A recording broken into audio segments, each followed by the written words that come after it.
Hi అండి, welcome to నోయి కృతిస్ వ్లాగ్స్. పిల్లల కోసం yummy yummy tasty banana dry fruits milkshake అండి. అది ఎలానో చూసేద్దాం.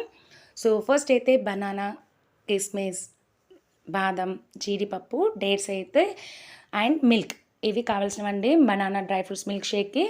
సో ఇవి చాలా హెల్దీ అండ్ టేస్టీ అండి, స్ట్రాంగ్గా కూడా ఉంటారు కిడ్స్.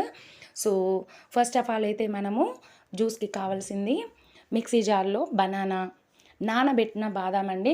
బాదం నానబెడితే చాలా తొందరగా బ్లెండ్ అయిపోతుంది మిల్క్ షేక్లో. సో ఆ తర్వాత బాదము, కిస్మిస్, జీడిపప్పు, డేట్స్ వేసేసుకోవాలి. కిస్మిస్, డేట్స్ మీకు స్వీట్నెస్ ఎక్కువ కావాలనుకుంటే ఎక్కువ వేసుకోండి, లేదా తక్కువ కావాలనుకుంటే తక్కువ వేసేసుకోండి. సో ఇలా వేయడం వలన చాలా చాలా టేస్టీగా ఉంటుంది. కిస్మిస్ అండ్ డేట్స్ వలన బనానా కూడా స్వీట్గా ఉంటుంది.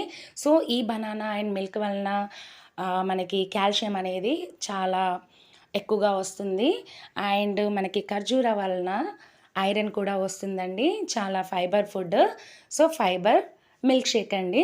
సో చూడండి, చాలా స్మూతీగా బ్లెండ్ అయిపోయింది. సో ఎమ్మి ఎమ్మి టేస్టీ మిల్క్ షేక్ రెడీ అండి.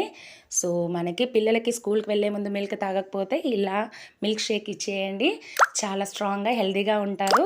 సో మా బాబుకి అయితే ఇది నచ్చేసిందండి, చాలా టేస్టీగా ఉందని కూడా చెప్పేశారు. మీరు ట్రై చేయండి, ఎలా ఉందో చెప్పండి. Please subscribe my